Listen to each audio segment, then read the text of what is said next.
ఇలాంటి పరిమి పళ్ళు ఎప్పుడైనా తిన్నారా ఫ్రెండ్స్? పరిమి పళ్ళు సీజన్ వచ్చిందని పరిమి చెట్టు అయితే వెళ్ళిపోయామండి. వెళ్ళిపోయిన తర్వాత ఇలా అడ్డాకులు అనేది మనం తీసుకోవాలి. ఎందుకంటే పరిమి పళ్ళు తీసుకున్న తర్వాత మనం సంచి తీసుకురాలేదు కాబట్టి చూడండి ఇలా డొప్పగా అయితే కుట్టుకోవాలి. ఇలా కుట్టుకున్న వాటిని చూడండి పరిమి పళ్ళు అయితే ఎంత అందంగా కనబడుతుందో, ఎంత బ్యూటిఫుల్గా చూడండి. చెట్టు నిండా పరిమి పళ్ళే ఉన్నాయండి.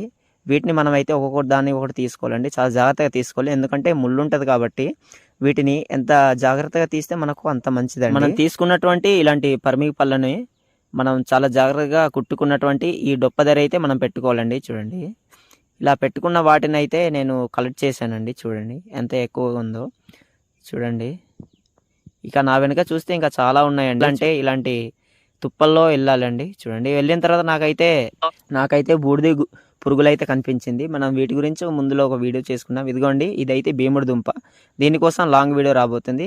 తప్పకుండా మన ఛానల్ని సబ్స్క్రైబ్ చేసుకోండి. అందుకని చూడండి పరిమి పళ్ళు అయితే చాలా ఎక్కువగా ఉన్నాయండి. ఎంతలా అంటే చాలా ఎక్కువగా ఉన్నాయి, తీయలేనంతగా ఉన్నది. కాకపోతే నాకు ఈ సరిపోతాయని నేనైతే తీసుకుని చూస్తున్నాను. చూడండి ఈ పరిమి చెట్టు అయితే ఎలా ఉందో. వీటిని అయితే తినడం వలన మనకు కొన్ని హెల్త్ బెనిఫిట్స్ ఉన్నాయండి. అవి ఏంటంటే మనకు రక్తహీనత ఏమైనా ఉంటే దీన్ని తినడం వల్ల మనకు కొంచెం కంట్రోల్లో చేస్తుందండి. అలాగే బీపీ, షుగర్లు ఇవన్నీను కొంచెం కంట్రోల్లో ఉంచుతుంది.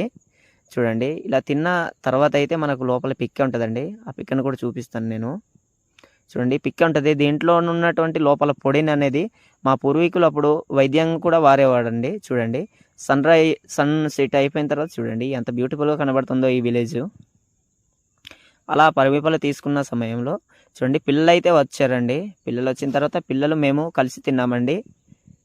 పిల్లలతో ఇలాంటి పళ్ళని మనం తింటుంటే చాలా ఎంతో హ్యాపీగా అనిపిస్తుందండి. ఓకే ఫ్రెండ్స్, ఈ వీడియో ఎలా అనిపించిందో కామెంట్ చేయండి. లైక్ చేయడం మాత్రం మర్చిపోదు. Like, share and subscribe.